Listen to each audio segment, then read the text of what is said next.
अगर मन का हो अच्छा है और ना हो तो ज़्यादा अच्छा है। ये बात अमिताभ बच्चन साहब बार बार कहते हैं। मित्रों, तो आज हम बात कर रहे हैं बच्चन साहब और सुभाष घई, जो कि एक मशहूर डायरेक्टर एवं प्रोड्यूसर रहे हैं। सुभाष घई साहब का 1980 के दशक में उनका दौर चलता था। वो उनका समय नहीं, उनका दौर था।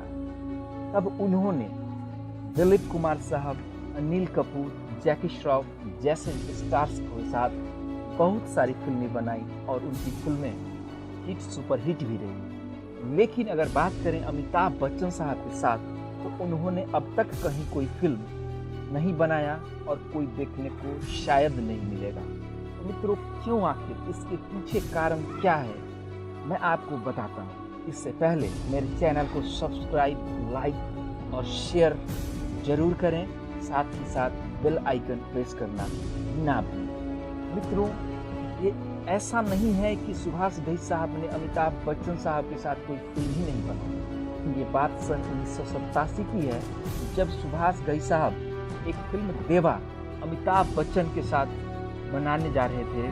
उससे पहले उन्होंने एक बड़े प्रेस कॉन्फ्रेंस का आयोजन किया, जिसमें बच्चन साहब उस फिल्म में देवा एक डकैत का किरदार निभा रहे थे।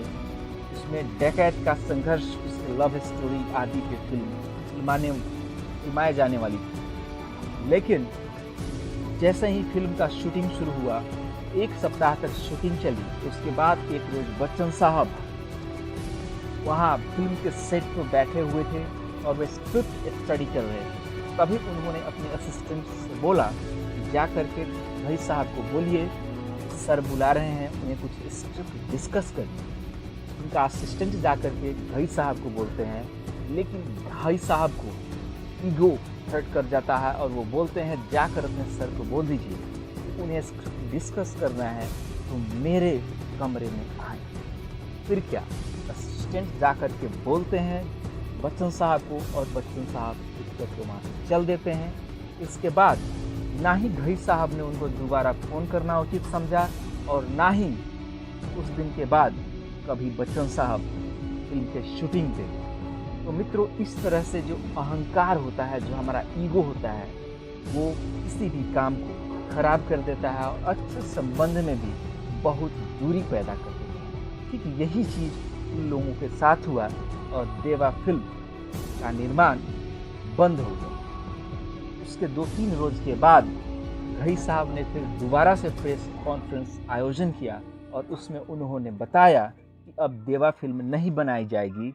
और इसके पीछे कारण पूछने पर उन्होंने बताया कि हमारे बीच कुछ क्रिएटिव डिफरेंसेस है, लेकिन वास्तव में ये ईगो था, लेकिन उसको अच्छे शब्दों में क्रिएटिव डिफरेंसेस का नाम दिया गया। मित्रों, आज का ये जो आप देख रहे हैं कि अच्छे अच्छे लोग भी ईगो की वजह से कैसे अपने रिश्ते को खराब कर देते हैं, लेकिन आगे चल करके घई साहब एक साक्षात्कार में बताए कि उस समय वो इमैच्योर यानी कि अपरिपक्व थे, जिसके वजह से उन्होंने ऐसा किया। अगर न किया होता तो शायद देवा पिक्चर एक बहुत ही सुपर डुपर हिट पिक्चर होता। तो मित्रों, हमें कभी भी अपने जीवन में ईगो को कंट्रोल करके चलना चाहिए। जहाँ तक हम सकें ईगो को निश्चित रूप से हम कंट्रोल करें। ये हम सब के लिए बिल्कुल और बेहद हानिकारक है। आपको मेरा प्रयास कैसा लगे कमेंट करके बताएं।